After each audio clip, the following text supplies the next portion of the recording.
Hello and welcome to this video tutorial, and today we're looking at editing some street art photographs in Lightroom. So I'm here in Lightroom. I have a couple of pieces of street art that I want to edit here. These are from the Brick Lane area in London, and this one is one of them and this is the other one. We're going to start with this one. It is shot pretty level, so it's not going to need quite the same fix as this one here. So let's focus on this, and I'm going to talk to you about what I plan to do with this image, and then we'll go ahead and do it. So there are a couple of things that I'm thinking of with this image, and one of them is to remove this area here, either by cropping or by removing it. And then I want to really enhance the color and the appearance of this art, darken around the edges so that we're really focused in on the woman's face.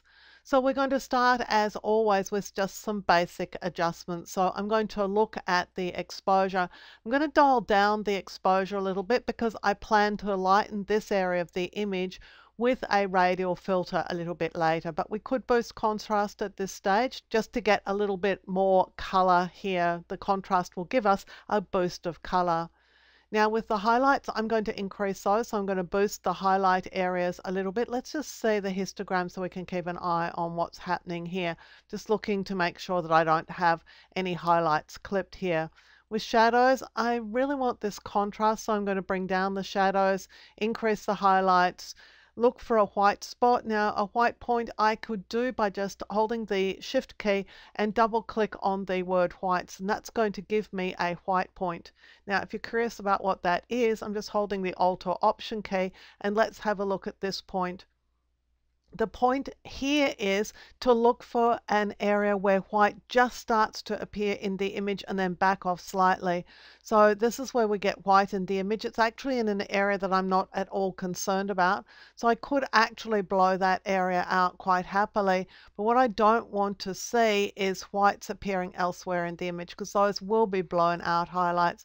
So I'm just going to back this off, and in actual fact I could increase my whites quite considerably to +43, which is way more than Lightroom would have done if I'd held the shift key and double clicked on the whites. That's sort of like an auto white setting, but here I've just increased the whites. Now if I don't like that, if I think it's too much, I can back it off, but I know at least that all the whites in this area of the image are safe. They're not blown out. These are blown out, I'm not worried about those. I didn't want them there in the first place. And blacks, let's have a look and see what Lightroom would do if we auto adjusted the blacks. Hold the shift key and double click on the word blacks. To see what that did is I'm going to hold the Alt or Option key and just look at the image at this setting. And so what we're seeing here is a little bit of black coming into the image in those colored areas. And that's a good adjustment. A little bit of black is fine. We don't want white because that's blown out pixels, but we don't mind a little bit of black in areas that really are supposed to be black, because that's going to be ink on paper. If we were printing this, it would look just fine. Now I am going to boost the clarity to just sharpen this up a little bit. Clarity is a mid-tone contrast enhancement, so it's going to enhance the mid-tones in this image. This image can take quite a bit of clarity. It can also take maybe a little bit of vibrance just to boost those colors. Now let's address ourselves to this problem up here. I could get rid of it by cropping. That's one option. Or I could get rid of it using the spot healing brush tool. I'm going to use the spot removal tool, spot healing brush. So I'm going to click on it. Let's just test the size of the brush, which is way too small. So let's just enlarge it quite considerably, because we need to cover this area. I'm going to click and paint. So I'm doing this all in one step. I'm going to paint generously over this area and let go. And Lightroom suggested this area as a fix. It's not a particularly good one, so I'll just pick this area up and drag it. So what I'm doing is finding an area to use as a fix for the problem area. So I can just find something that is dark or black. Now I still have a problem left here. I'm just going to click done, and I'm going to come back in and do that again. So you can do it a second time should you wish to do so. Just going to keep clear of the first effort, go back over the area that I still want a fix for, and move the fix around until it's in a good position. Now I'm not overly concerned about these edges. I could get rid of the very edge here just using the crop tool. Let's keep it at the original ratio so it's not going to look like we've cropped the image even though we have cropped it just a little bit. Now we can darken the edges with a vignette, so we'll go down here to Effects. We'll choose a Highlight Priority vignette. You can get to that from this drop-down list. Highlight Priority and Color Priority are probably my preferred vignettes. And I'm just going to drag in a negative direction. That will just darken those edges. And that just brings our attention into the middle of the image. Now, I'm also a little bit concerned about what's going on down here. I'm not concerned necessarily about the angle. I think the angle's fine of this pavement, but there's too much light stuff down here. So I'll go to the graduated filter. I'm going to click and drag just inwards from the very edge of the image. Now, if I add the Shift key, that's going to be a perfectly horizontal adjustment. So I'm going to do just that. And I'm going to bring down the exposure on this. And that just lets me darken that area just using a graduated filter. So I can dial down the exposure. I can also bring down the shadows. I can bring down the highlights. All of that is going to help darken this area. So let's see how we've come. I'll press the backslash key. This is the original and this is the fixed to date. Now what I want to do is to bring some attention into the center of the image. I'll do that with the radial filter. I'll click on the radial filter, drag it out. Now you can see here that it's got an exposure increase on it, and the effect of this is outside of the radial filter. So the exposure effect is affecting the outside of the filter area, not the inside. Well, we can bring it over to the inside by just inverting the mask. And so now the increase of exposure is on the inside, and it's way too big, but that's fine. We can just dial it down to whatever it is that we want it to be. We could bring up the highlights a little bit too if we wish to do so. Maybe even increase the contrast in this area. Now that's happening inside this filter area and not on the outside. So I'll just click Done. I'm going to bring another radial filter in. This time I'm going to darken around the edges a little bit. I don't think the vignette is quite strong enough, so let me just go and get a nice big radial filter, and this time I want it to affect the outside area. So whatever filter settings I'm setting up, I want to apply on the outside, not the inside. So that's fine. I've got invert mask disabled, so you can always just test this by just adjusting something like exposure to a ridiculous level and just make sure that what you think is being adjusted is actually the area that is being adjusted. So we're right here, we are affecting the outside, but of course I don't want an increase in exposure, I want a decrease in exposure. So I just want to darken those areas just a little bit, drop it down to just over half a stop and click Done. Now there's some little spots up here that are sort of like little light spots. I would like to enhance those. So this time I'll use the adjustment brush because that means that I can just paint over areas of my choice. So I'm going to dial down the size. I'm going to dial down the feather a bit. I think it's got too much of a feather on it. And let's just increase the exposure a little bit. And I'll just paint over these areas. So I'm just looking for these spots and just painting over them, and that's just bringing in the detail in the background here. Some of the detail that we lost when we applied the filters to the art. You could also bring in some detail around here. Now if that's too much, which it just was, I'm going to press Control Z to undo it, and let's go back this time to decreasing the flow. So even while I'm working with this brush, I can decrease the flow, so that allows me to be a little bit more particular in terms of the areas that I'm painting on. I can also adjust the brush size by just using the open and close square bracket keys. So I can come through here and just find little areas that I want to enhance a little bit. I've got the brush. You can see that it's partially transparent here. It's thick over here, so that was a full flow, but then I started to decrease the flow a little bit, which is giving me a sort of spot effect. It's not quite a full effect. It's got a little bit of transparency through it, so it's not totally blowing out those areas, but it is allowing me to just bring back a little bit of detail in some areas that I might want to see a little bit more color. And the artist names here as well, and there's a few little sort of planet things happening here that I might also want to bring back in. So at this point, I would probably call this good. I'm pretty happy with this art now as it's looking. Let's have a look at the before pressing the backslash key. This is what it looked like before. This is what it looks like now, and I think that I've done good justice to this artist's street art. So now that we've done this one, let's go and have a look at the second one. So let's now move to the second image that we're going to work on. Now this one has some real problems, not the least of which is that it's extremely crooked. Let's try and straighten it with the crop overlay tool. I'm just going to rotate the overlay around. Would like to keep the artist's name in here if I possibly could, so I'm going to look to do that. Now, just making a decision as to what I'm going to keep and what I'm going to discard, and let's have a look at this. Now, what this is telling me is that there's some bowing in this image because there is a not straight line here, and it actually looks like it's curved to me. That's not unusual for the lens that I'm using, so let's go and have a look at lens corrections and see if we can impact the image in any way here. I'm going to the basic corrections, and I'm going to try some of these settings. So I'm going to try auto and see what that does. Well, it's reasonable, not great. Let's go to level, not very good at all. I'm just not seeing anything that's an improvement with that. Vertical, still got this sort of circular area here. Nothing is looking particularly good to me right now. Full is looking quite a bit better. So I'm going to opt for full. It would have been auto or full. I just think full is a little bit better.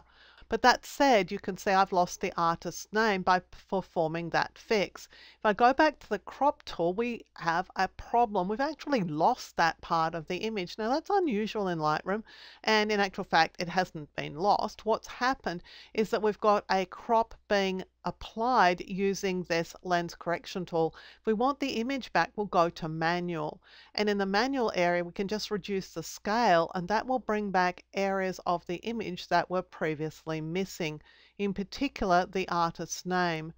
Now there's a really good chance that it's also brought back something over here that we didn't want, and I know because I've worked on this image before, this is actually dead pixels.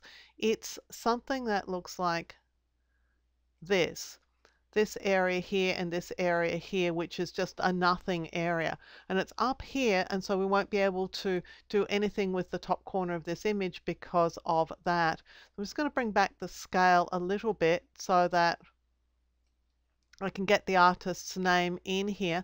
I can also have a look at some of this barrel distortion because I am seeing a definite barrel shape here. Barrel distortion is a blowing out of the image. The opposite of it is pincushion.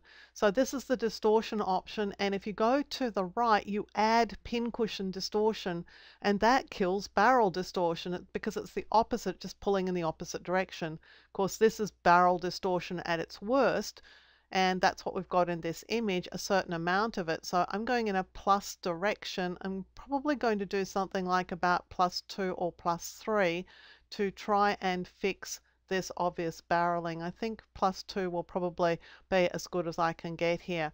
Going back now to the crop tool because now I can finesse this crop. Just bring it in at the edge, make sure I have the artist's name. I need to get rid of this across the bottom because it's just dead pixels. The only alternative to that would be to head to Photoshop. I'm not willing to do that right now. And here I know I've got the corner missing, so I'm actually going to bring it in. Now could do a couple of things. I could leave some of this area intact, and I think I'm going to have to because otherwise I'm going to run his face way too far into the edge here. So let's just click done on that. Now let's have a look at the face itself or the image itself. Now the eyes are extremely soft. They were in the original. That was painted soft. But because our eyes go to these eyes, and it's the first place we're going to look, I would like to sharpen this up just a little bit.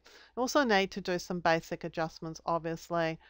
So let's have a look here. The only overexposed area here is in this top corner. That's the highlight clipping warning that's telling me that. So I'm just going to bring down my highlights, and that will stop this from being a clipped warning.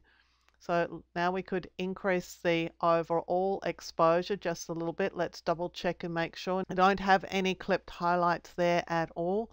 Let's increase our contrast a little bit. We could have a look at shadows. We could increase the shadows a bit. That's adding quite a bit of lightness in here, which I can get rid of in just a minute. For the whites, I could do one of two things. I could shift double click on the word whites and then go and see what Lightroom did as an adjustment by holding the Alt or Option key. What's happening is that we're getting some white clipping around here. That's just fine. It's an area that I don't care about anyway. Blacks, let's shift double click on the word blacks, then let's Alt or Option and just see what Lightroom's done. Well, it's been really conservative on the blacks. I think I could be less conservative, so I'm just going to bring the blacks down a little bit just to crunch in some of those blacks. Now, all the adjustments that I've done have only lightened this area here, so there are a few ways of killing it. One of them is to add a vignette. So let's go down to Effects and let's add a highlight priority vignette. Because most of the action is in this area, I could actually add quite a bit of a vignette. I'm not going to be penalized too heavily by doing that in this particular image. And so I've got a fairly hefty highlight priority vignette applied there. So let's just close that down. Now to get a bit more interest into the image, I'm going to use a radial filter. So let's just go and grab the radial filter. The filter is being applied on the outside of this shape right now.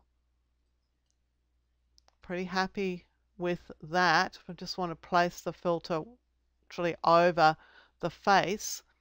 And now I want to bring down the exposure. What we were seeing here was just an increase in exposure on the outside. Let's bring the exposure down a bit so that we're building in some interest here. So now I'm going to look at the eyes here. I'll go to the adjustment brush. I'm just going to paint over the eye area. So let me just go and see what I'm doing here. I have a green overlay. Yours might be red. That's just fine. Going to increase the flow quite a bit and just make sure I really have this eye area selected. Going to disable showing the mask overlay. Now it's got an increase of exposure, so I'm just going to double click on exposure to get rid of that. I'm going to zero out anything that was selected, and let's start increasing the clarity here and also a bit of the sharpness. Now this is going to bring back in what the original artwork did not have.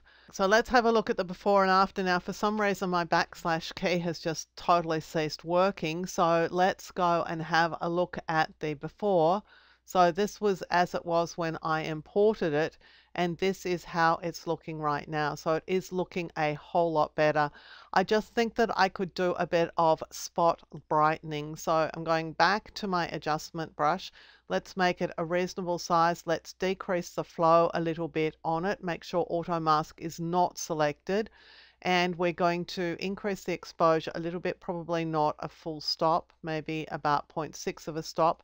And I'm just going to paint over some areas that I want to bring some additional lightness into, but I want to make sure I'm working with a sort of low flow brush as I do that, or else I'm going to get sort of big obvious spots. So bring your flow down as low as you need to, so that when you're working here you can just spot in the areas that you want to enhance a little bit. You can adjust the brush size using the open and close square bracket keys. And of course, if you need to add a little bit more effect, you can always just increase the flow. So I'm just looking at a few areas where I could get just a little bit more detail. That's going to add a little bit more impact to this street art. But also at the same time trying to degrade the importance of the things that I'm really not happy with seeing too much of, the bike and this railing here. Now we could also have a hit at the bike and the railing in the opposite way. So let's go here to new, let's go and peg a new adjustment here. Let's bring the exposure down this time. I'm going to increase the flow quite a bit, and what we could do is just go over these areas trying to remove the impact of things like this bike. So I think that's too much. So let me just grab it and delete it and start again on this. What I'm going to do is decrease the exposure but also decrease the highlights, because really what's drawing attention to this bike here and to this little bit of railing here is the highlights, not the shadow areas. So let me just click to put that into position. Let's reduce the flow a little bit, and let's just go and paint over this, looking to kill highlights more than actually blacken things out. So there's a few little highlight spots here that removing those would certainly help the image a little bit, just draw less attention to what's going on there.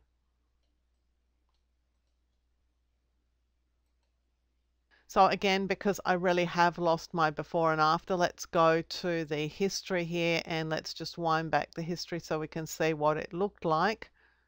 This again was the original, and this is what this piece of street art now looks like. I'm much happier with that. I'm really liking that as an edit for that art. So there are two pieces of street art that we've had a look at and edited in this video, and you've got some ideas hopefully for doing the same with the street art that you have photographed, or indeed any other image, because a lot of what we've been doing here is just having a look at the image and saying, well, this is what I want to do with it, and then using the appropriate Lightroom tools to make those changes. I hope you've enjoyed this video. Please, if you did, give it a thumbs up, click the subscribe button and hit that notification bell, and you'll be alerted when new videos are released. And until next time, I'm Helen Bradley. Thank you for joining me here on my YouTube channel.